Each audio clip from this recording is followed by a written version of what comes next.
아버지와 성자와 성령의 이름으로 아멘. 은총이 가득하신 마리아님 기뻐하소서. 주님께서 함께 계시니 여러분 중에 복되시며 태중의 아들 예수님도 복되시나이다.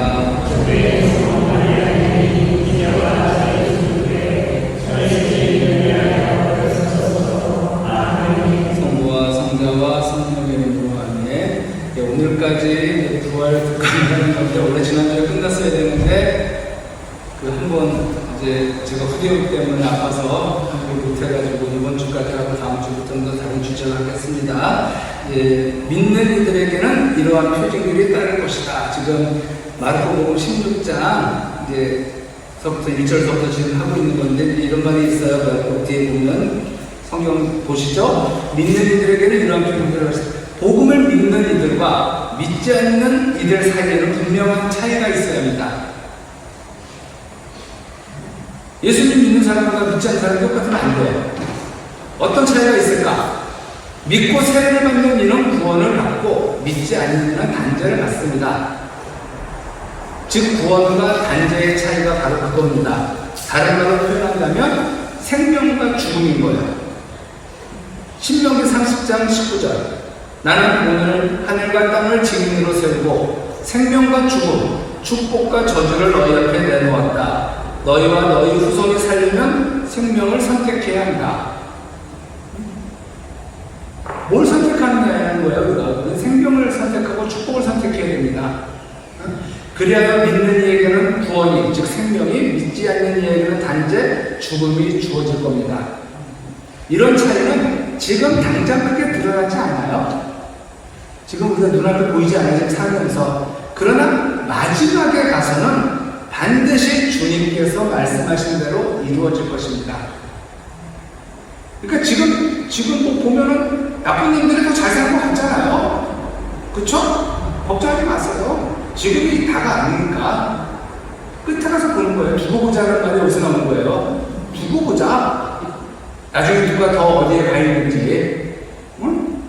두고 보자는 사람 무섭지 않다고 무서워요. 왜? 마지막은 달라요. 응?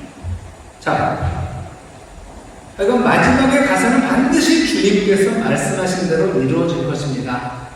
믿는 이에게는 믿지 않는 이들과 달리 현세에서도 다른 표징들이 따르게 됩니다. 그 표징들이란 다음과 같죠. 내 이름으로 마귀들을 쫓아내고 새로운 언어들을 말하며 손으로 뱀을 집어들고 독을 마셔도 아무런 해도 있지 않으며 또 병자들에게 손 얹으면 병이 나을 것이다.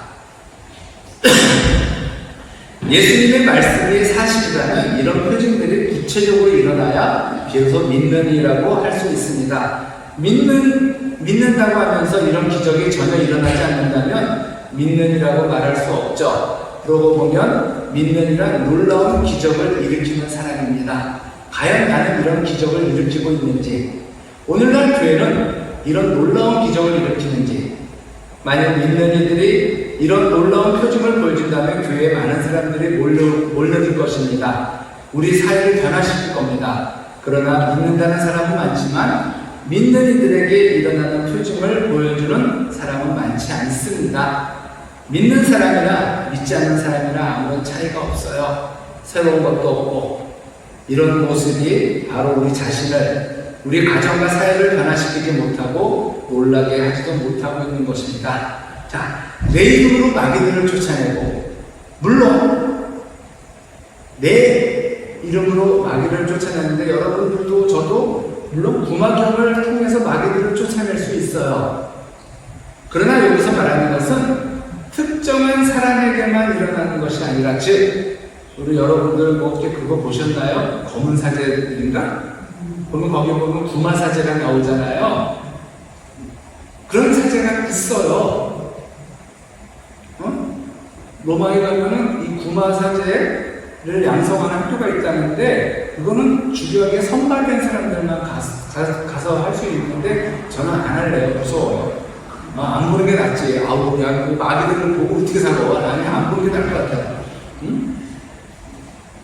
그러니까 여기서 말하는 특정한 사람에게만, 여기서 말하는 것은 특정한 사람에게만 일어나는 것이 아니라 믿는 이들이라면 누구에게나 일어나는 기적인 거예요. 마귀들을 쫓아내는 게. 따라서 믿는 사람이라면 당연히 마귀들을 쫓아낼 수 있어야 합니다. 믿는 이가 마귀들을 쫓아낸다는 것은 놀라운 일도 이상한 일도 아니에요. 과연 우리는 이런 기적을 일으키는지, 나는 마귀들을 쫓아낸 경험이 있는지, 그런 마귀를 쫓아내는 것은 무슨 뜻인지, 마귀가 어디 있나요? 마귀가 어디 있어요? 어느 신부님이 그러는데 예수님이 있는 곳이면 마귀도 같이 있대요. 그러니까 예수님 믿는 사람들을 항상 마귀들을 공격하는 거예요. 제일 싫어하는 게 그거거든요. 예수님과 가까워지는 거보다. 근데 제가 늘 그러잖아요. 여러분들이 그거 뭐냐, 뭐 드라마 볼 때는 마귀가 쉬는 시간이에요. 왜? 예수님 생각하지 않잖아. TV가 나고 내가 TV가 되니까. 근데 여러분들이 문자로 뭐 성경책을 피고 이렇게 예수님과 가까운 시간을 가지려면 그때부터 마귀가 바빠지는 거예요. 왜? 예수님과 함께 하려고 가까워지려니까. 마르코 복음상어가 말하는 마귀란 예수님께서 베드로를 모시고 사탄아 내게서 물러가라 하고 꾸짖으셨을 때 이미 사용되었어요. 사탄이라고 구체적으로 나왔어요. 내게서 물러가라. 즉 하느님의 일을 생각하지 않고 사람의 일만 생각하는 사람이 마귀입니다. 그러면 베드로가 사탄인데 나라고 사탄이 되지 말라고 있어요? 나도 사탄이 될 수 있는 거예요. 베드로가 사탄이라고 혼났듯이 나도 사탄이라고 혼날 수 있는 거예요. 왜? 하느님의 일을 생각하지 않고 내 일만, 사람의 일만 생각하는 사람이 된다면 나도 사탄입니다. 따라서 내 이름으로 마귀를 쫓아낸다는 말은 예수님께서 우리에게 가르쳐주신 복음을 통해서 하느님의 일을 생각하지 않고 사람의 일만 생각하는 사람으로 변화시킨다는 것입니다. 자, 다시 말해 인간적인 것을 먼저 생각하는 사람이 거꾸로 얘기했구나. 복음을 통해 내 이름으로 마귀를 쫓아낸다는 말은 예수님께서 우리에게 가르친 복음을 통해서 사람의 일을만 생각하는 사람이 아니라 하느님의 일을 생각하는 사람으로 변화시켜준다는 거예요. 다시 말해 인간적인 것을 먼저 생각하는 사람이 하느님의 관점에서, 즉 복음의 관점에서 먼저 생각하고 복음을 생각하도록 깨우쳐주는 것이 마귀들을 쫓아내는 겁니다. 그냥 그전에는 그냥 애가 잘못하면 그냥 승질부터 불어가지고 막 매부터 들었는데 이제는 그게 아니라 한번 먼저 기도하는 거예요. 성모님이라면 지금 내 아이를 어떻게 대하실까? 예수님이라면 지금 이 일을 어떻게 처리하실까 하고 먼저 하느님의 방식대로 한번 해보려고 하는데 그런 사람을 변화된다는 거예요. 옛날 같았으면 승질대로 그냥 먼저 했을 텐데 주먹이 앞섰을 텐데 이제 그게 아니라 내 승질, 그래서 이제 승질 다 죽었다, 신성남 성질, 누구 성질 다 죽었다 이런 말이 우리 입에서 나와야 돼요. 승질 다 죽었다 이건 나쁜 말이 아니에요. 정말 승질 살아서 뭐 할 겁니까? 신자가? 그리스도인이? 아직도 그 승질 살아서 뭐 할 건데 그 승질 뭐 살아가지고 뭐 좋은 점 몇 번 있어요? 아니잖아. 나 승질 다 죽었다 이렇게 말하는 것이 이제 자랑이 돼야 되는 거예요. 왜? 이제 내 승질대로 살 게 아니라 예수님의 방식으로 성모님의 마음으로 살아야 되니까 내 승질대로 살면 못 살죠. 바로 그겁니다. 우리는 복음을 전함으로써 이런 기적을 얼마든지 일으킬 수 있습니다. 우리가 정말로 복음을 믿고 복음의 관점에서 모든 것을 생각하고 생활을 한다면 내 안에서부터 마귀들이 나가는 것을 경험할 수 있을 겁니다. 복음을 전하는 일은 삶의 가치관과 인생관을 완전히 복음적으로 바꿔놓는 거예요. 그것이 곧 마귀들을 쫓아내는 겁니다. 마귀가 들어올 빈 틈을 막아버리는 거죠. 마귀를 쫓아내는 일은 오직 복음을 통해서만 가능합니다. 복음을 통해서만. 왜냐하면 복음만이 하느님의 일과 사람의 일이 무엇인지 올바로 알려주기 때문이래요. 그리고 그런 일이 일어나게 하는 것이 바로 하느님 나라를 건설하는 것이고 하느님의 뜻이 땅에서 이루어지게 하는 것입니다. 자, 또 믿는 이는 새로운 언어들을 말하며 이것이 두 번째 표징이에요. 기적이죠. 그러니까 믿는이란 지금까지 사용했던 언어가 아니라 새로운 언어로 말하는 사람입니다. 마르크 복음을 통해서 복음 한마디 한마디를 알아듣고 받아들인 사람은 이제부터 새로운 언어로 말하기 시작할 겁니다. 그동안 내가 나쁜 말로 사람을 대했다면 이제는 언어가 달라진다는 거예요. 여기서 새로운 언어라고 영어, 불어가 아니에요. 어린이가 말을 배우듯 하느님의 언어를 배운 사람은 하느님의 언어로 말하기 시작할 겁니다. 비록 같은 말을 한다 해도 예전과는 전혀 다른 의미로 언어를 사용할 것이고 그 언어의 뜻과 맛이 새로울 것입니다. 왜냐하면 인생관과 가치관이 바뀌었고 즉 새로운 세계, 즉 하느님 나라가 어떤 것인지 새롭게 깨달았기 때문이에요.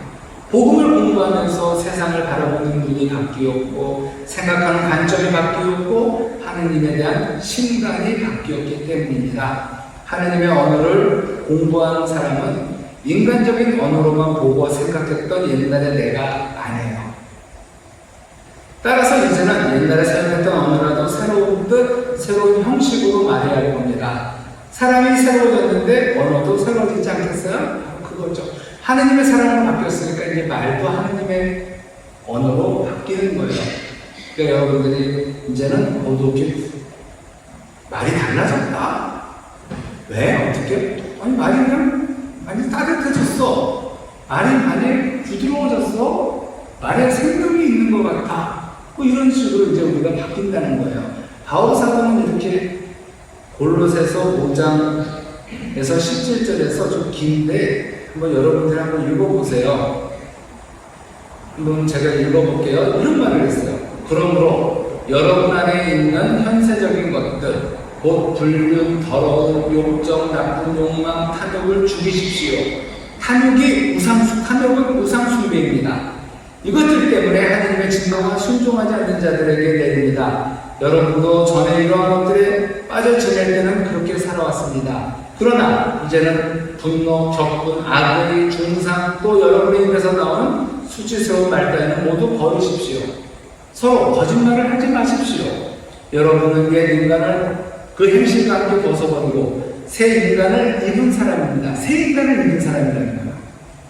새 인간은 자기를 창조하신 분의 모상에 따라 끊임없이 새로워지면서 참 지식에 이르게 됩니다. 여기에는 그리스인도, 유다인도, 할례받은 이도, 할례받지 않은 이도, 야만인도, 스키티아인도, 종도, 자유인도 없습니다. 그리스도만이 모든 것이며 모든 것 안에 계십니다. 그러므로 하나님께 선택된 사람, 거룩한 사람, 사랑받는 사람답게 마음에서 우러나오는 동정과 호의와 겸손과 온유와 인내를 입으십시오. 누가 누구에게 불평할 일이 있더라도 서로 참아주고 서로 용서해 주십시오. 주님께서 여러분을 용서하신 것처럼 여러분도 서로 용서하십시오. 이 모든 것 위에 사랑을 입으십시오. 사랑을 입으세요. 사랑은 완전하게 묶어주는 끈입니다. 그리스도의 평화가 여러분의 마음을 다스리게 하십시오. 여러분은 또한 한 몸 안에서 이 평화를 누리도록 부르심을 받았습니다. 감사하는 사람이 되십시오. 그리스도의 말씀이 여러분 가운데 풍성히 머무르게 하십시오. 지혜를 다하여 서로 가르치고 타이르십시오. 감사한 마음으로 하나님께 시편과 찬미가와 영광을 불러드리십시오. 말이든 행동이든 무엇이나 주 예수님의 이름으로 하면서 그분을 통하여 하나님 아버지께 감사를 드리십시오. 골로새서 3장 5절 10절 꼭 한번 집에 읽어보세요. 바로 이런 겁니다. 사람이 바뀌는 거예요. 하나님의 언어는 고정된 것이 아닙니다. 늘 살아있고 오묘하고 풍부한 지혜가 감추어진 언어이기 때문에 무궁무진한 깊이와 넓이와 맛이 담겨 있습니다. 따라서 상황이 바뀌면 또 다른 뜻과 깨달음을 줍니다.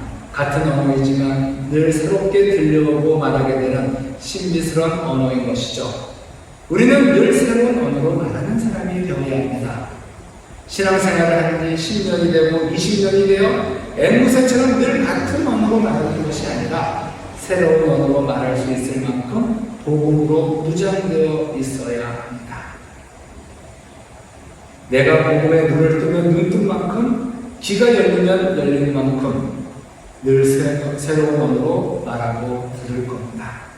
늘 같은 언어로 말하고 듣고 생각하는 사람은 영적으로 발전하지 못하는 셈이죠. 그래서 우리는 늘 봐야 돼요. 여러분들이 정체되어 있으면 안 돼요. 우리는 그래서 늘 기도도 하지만 공부도 같이 해야 돼요. 제가 10년 전에 봤던 책을 지금 보면은 또 이상해요. 정말 10년 전과도 달라요. 근데 어떤 분은 30년 전, 40년 전 책으로 지금도 신자들에게 그 생각을 얘기한다면 자기가 공부했던 신학을 갖고 신학교에서 그러면은 신학도 발전을 하거든요. 그쵸? 그러니까 여러분들도 내가 세례받을 때 예비자들을 받은 게 다인 사람들이 있어요. 세례받고 책 한 권 안 읽는 사람들이 있어요. 평화방송에서 어떤 신부님이 강의를 한 번도 안 듣는 사람들이 있어요. 그럼 뭘로 발전을 할까요? 보세요. 정말 평화방송이라도 그렇게 심심하게 보면 안 돼요. 정말 재미없어요. 응? 정말 기분이 좋을 때 보세요. 그래야지 재미없어도 보는데, 한번 거기 보면은 어떤 신부님들이 때가 되면 이렇게 계속 바꿔줘요, 신부님을. 그래서 옛날에 나이 드신 하면 또 새로운 또 유학 갔다 와서 무슨 바사 갔다 온 사람들이 또 와서 또 하고, 왜 또 새로운 말을 이렇게 해준단 말이에요. 그러니까 뭘 쓰셔야 때 보셔요. 자, 손으로 뱀을 집어들고 독을 마셔도 아무런 해도 있지 않으며, 이 말은 무슨 뜻일까? 뱀은 사탄이 나는 거죠. 여기 그 한강에 뱀 많아요. 뱀이 왔다 갔다 하는 게 가끔 봐요. 요즘도 따뜻하니까. 뭐 뻐꾸기도 있고, 동물의 문장이요. 고양이도 있고. 뱀은 사탄을 상징합니다. 사탄인 뱀은 에덴 동산에서 하와를 유혹하였듯이 지금도 우리를 유혹해요. 오늘날에도 우리를 유혹하는 온갖 요사스러운 것들이 많이 있습니다. 우리는 자칫 잘못하면 그런 유혹에 빠지기 쉬워요. 유혹에 빠진다는 것은 곧 독을 마시는 것과 같습니다. 그것은 우리의 삶에 엄청난 해를 입히죠. 뿐만 아니라 우리는 살아가면서 말과 행동으로 많은 상처를 주고받아요. 여기서 분명히 중요한 건 주고받는다 그랬어요. 어떤 사람은 자기가 상처를 받는 사람이 받는 것만 알아. 자기가 주는 건 몰라. 상처를 받지만, 그래, 상처를 받는 건 사실이에요. 그렇지만 상처를 받지만 나는 상처 안 주나? 나도 상처 줘요. 상처는 주고받는 거예요. 그런 상처를 입으면 우리는 오랫동안 거기에서 헤어나지 못합니다. 깊은 상처는 우리의 마음과 정신에 지대한 해를 끼치게 됩니다. 그러나 우리가 복음으로 무장하고 있으면 아무리 우리를 해치는 말을 들어도 또 유혹하는 말이나 행동 앞에서도 넘어지지 않을 뿐더러 아무런 상처도 입지 않습니다. 이까지 상처 뭐 받을 수도 있는 거지 좀 지나가면 상처 안 오겠지 하면서 털어요. 복음으로 무장된 사람은. 근데 무장되지 않은 사람은 이놈의 상처 뭐 된다고 그냥 질질 짜고 떠나고 막 그래요. 복음으로 무장한 사람은 오히려 이웃을 위해 기도해주고 그들에게 복음을 전할 겁니다. 이런 사람이야말로 참으로 믿는 이라고 할 수 있죠. 그래서 상처 좀 그만 받으세요. 상처? 그래요. 준 사람은 모르고 줬을 거예요. 알고 줬다면 하는 말 있죠. 모르고 준 상처가 많아요. 그러니까 나도 모르고 받는 거지. 그러니까 저 사람은 나한테 상처 준 적이 없는데 나만 받는 거야. 그렇다면 좀 털어버리시는 것도 괜찮지 않을까? 그리고 언제까지 그 상처 갖고 있을 건데. 그쵸? 복음의 사도는 슬퍼하는 이에게 위로를, 절망이 있는 곳에 희망을, 믿음이 있는 곳에 사랑을, 분열이 있는 곳에 일치를, 싸움이 있는 곳에 평화를 가져다 줍니다. 근데 거꾸로 사는 사람들이 있어요. 어디 가서 평화로운 데가 싸움이 일으키는 쌈박이 있고, 정말 일치를 이루는 곳에 가서 분열을 일으키고 걔 있잖아. 그 장애 있잖아. 뭐 알아? 아유, 정말 그러면 안 되죠. 우리가 이런 평화의 사고가 되지 못하고 있는 것은 아직까지 우리가 복음화되지 못했기 때문입니다. 우리가 복음화되면 모든 것에서 자유로워집니다. 마음의 평화를 누리게 되죠. 외부에서 오는 물고나 독을 마시지 않으려고 외부 환경을 늦출 것이 아니라 그런 독이 들어와도 여유 있게 물리칠 수 있는 힘을 내 안에서 길러야 하는 거예요. 면역력이죠. 면역력을 길러야 되는 거예요. 그렇게 되면 아무 손으로 뱀을 집어 독을 마셔도 해를 입지 않을 겁니다. 저는 가끔 이제 이상한 유튜브를 봐요. 뭐 장수말벌 제거하는 거, 장수말벌. 그 되게 장수말벌 제거하는 사람들 보면 장수말벌이 되게 무섭잖아요? 근데 그 사람은 우리는 한 번 맞으면 죽어요. 근데 그 장수말벌 제거하는 영상에서 보면 딱 하면서도 그냥 물고 이렇게 하면 그 사람은 나요. 왜? 하도 말벌에 썩어가지고 장수말벌 독에 대한 면역력이 있는 거죠. 일반 사람들은 한 방 맞으면 뭐 음식도 난리 나요. 지금 안 가면 안 돼요. 가야 돼요. 장수말 잘못 쏘면 죽어요. 말벌에 잘못 쏘이면.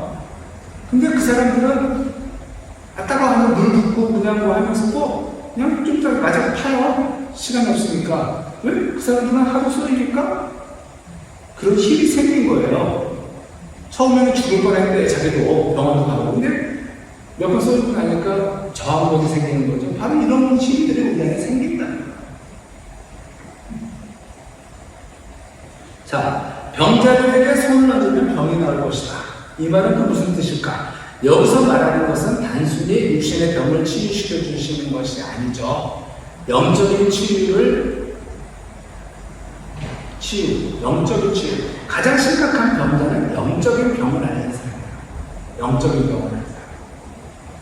육신은 건강하지만 영적으로 중병을 앓는 이가 있고, 육신은 아프지만, 암을 걸렸다든가, 뭐 이렇게 뭐 병이 있지만, 영적으로는 아주 건강한 사람이 있어요. 예수님께서 치유해 주고자 하시는 것은 육신의 병보다 영혼의 치유입니다. 어차피 아무리 육신이 건강해도 뭐 언제까지 살 건데? 언제까지 살 건데?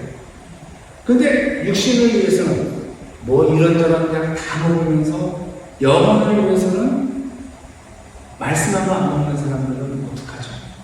기도를 하는 사람은 어떻게 해요? 아무리 약을 많이 먹어도 그래 인심 썼습니다. 100살 이상 더 살 거야?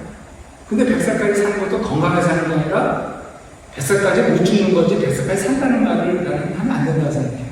요즘 무술이 발달했어요. 이 발달하는데 사람을 건강하게 오래 살게 하는 의식이 아니라 오래 못 죽게 하는, 못 죽어서 오래 살게 하는 이런 무술이 발달한 겁니다.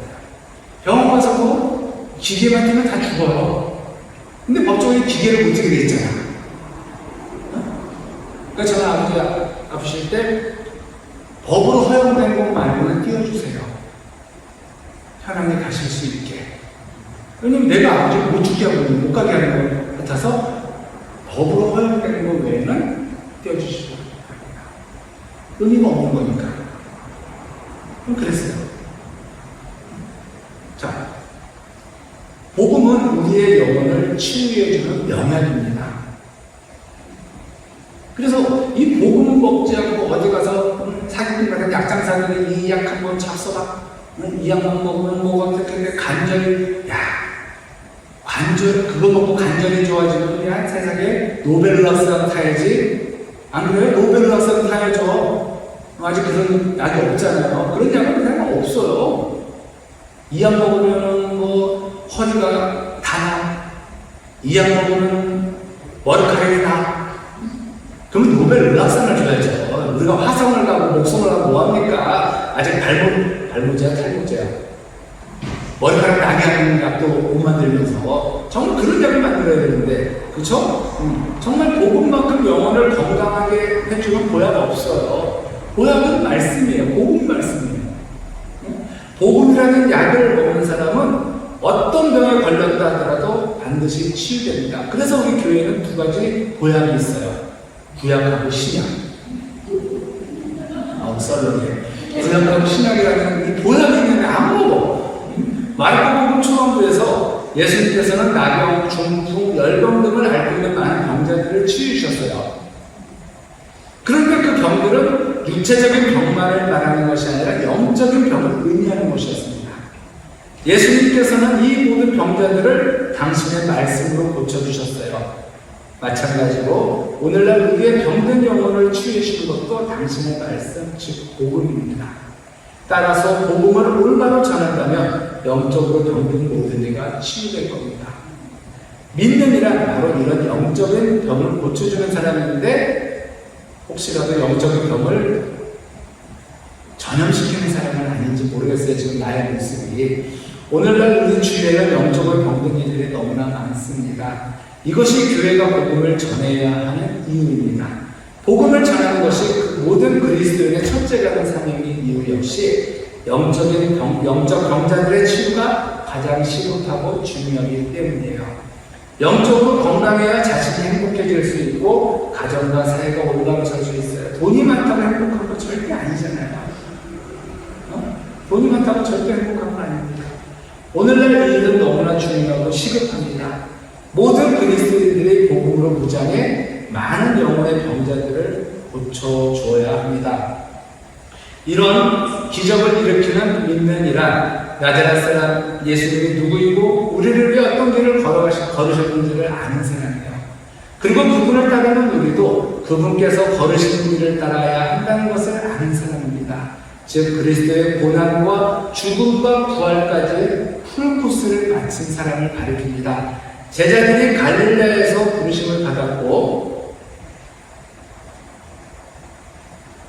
또한 부활하신 예수님을 갈릴레아에서 만났듯이 우리도 우리의 성소, 즉 신앙생활을 처음 시작한 그 순간부터 복음으로 교육되어야 합니다.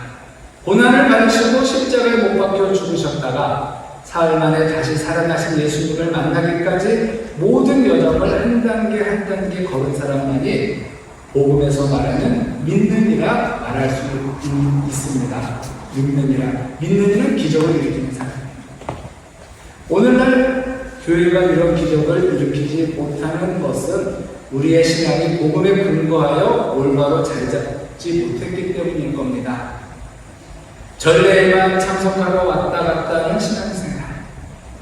어떻게 보면 늘 구경꾼처럼 멀리서 바라보다가 전례가 끝나면 돌아가기 바쁜 형식적이고 습관적인 신앙생활이 기적을 일으키지 못하는 죽은 신앙생활이 되어버리는 것은 아닌지 모르겠어요. 그래서 미사를 보는 어디가? 미사 보러 가.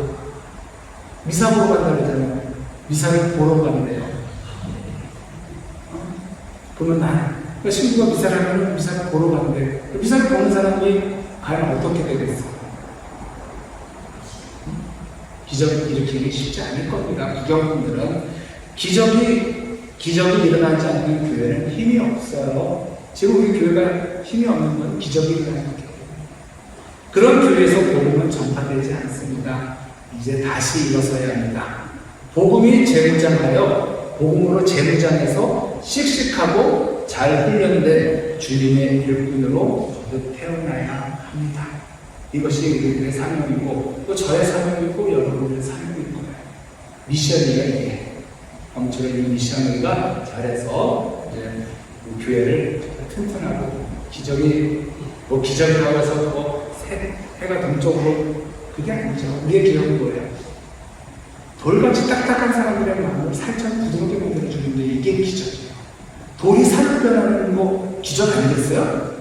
물 한 방울 안 들어가는 그 딱딱한 마음을 가진 사람이 정말 부드러운 새싹이 올라오는 마음으로 우리가 바꿔줘야 된다는 거예요.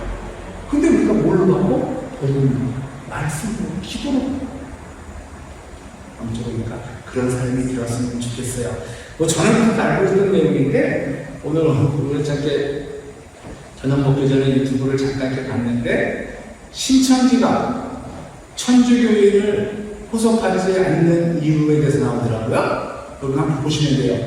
그게 왜 그러랬더니 이제 신천지가 이제 천주교 신자는 이제 그만두려고 하는 거예요. 이제 포섭하지 마라. 이제 그 갈라디아서 보면은 이 천주교 신자가 신천지라서도 옛날 천주교 다니던 습관을 못 버린다는 거예요. 그게 뭘까요? 거기 가서도 1,000원만 내는데 거기 가서도 1,000원만 내니까 안 되겠대. 그 천주교는 그 거기서 이제 어떤 그 사람이 천주교, 개신교는 이런 헌금 저런 헌금 무슨 헌금 33가지가 되는데 천주교는 헌금하고 교무금 이게 크게 두 가지고 뭐 1차원, 2차원 뭐 몇 개 거의 없잖아요. 개신교는 뭐 봉투가 33개라고 하는데 어디 가니까 그러니까 이 사람들은 그냥 와서 1,000원만 낸다고 돈 내낸다고 천주교 토습하지 말라니까 여러분 이제 신천지 너무 걱정하지 마세요. 우리들의 좋은 습관이 이제 신천지도 우리를 포기하게 만들었어요. 그리고 어디 가면 1,000원짜리 보기 힘들잖아요. 개수할 때 많아요. 개수할 때 1,000원짜리 많습니다. 우리 헌금생들 나중에 끝나고 개수한다고 그러거든요. 개수할 때 1,000원짜리 많아요. 1,000원짜리 빨리 없어졌으면 좋겠는데. 그래서 1,000원 내서 천주교라고 하는 사람도 있는데, 뭐, 그건 이제는 제가 들은 시간, 이제 신천지가 포기했으니까 너무 걱정 안 해도 될 것 같아요. 신천지가 하나는 조용한 것 같아요. 이쪽 편은 다른 성당 같은 데 가면은 그 신천지 얘기들, 신천지에 고민하는 분들이 많거든요. 신천지도 마찬가지고 모두 마찬가지예요. 우리가 복음에 무장되어 있으면 눈낼 게 없는 거예요. 우리가 넘어갈 일이 없잖아. 걔들이 처음으로 와 신천지나 이런 애들이 오면은 처음으로 천주교를 말씀으로 공략해요. 택도 없는 말씀을 갖고 막 얘기해요. 근데 우리는 거기에 넘어가요. 어떤 사람들은 왜? 복음을 우리가 말씀을 무장되어 있지 않으니까 거기서 말하는 게 그런 거야? 쇼킹만 해? 넘어가는 거야. 여호와 증인은 뭐든 처음 천주교 신자들 공격할 때 제일 먼저 말씀을 공격하는 천주교 신자들이 말씀에 약하기 때문인 거예요. 기도는 열심히 해서 되는 무지도를 공격해서 근데 말씀을 무장이 되어 있지 않으니까 말씀을 공격하면 신주교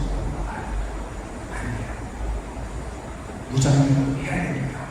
누구를 공격하기 위해서 무장을 하는 것이 아니라 세상을 변화시키기 위해서, 나를 변화시키기 위해서 말씀을 먹고 무장해야 돼요. 영광이 성부와 성자와 성령께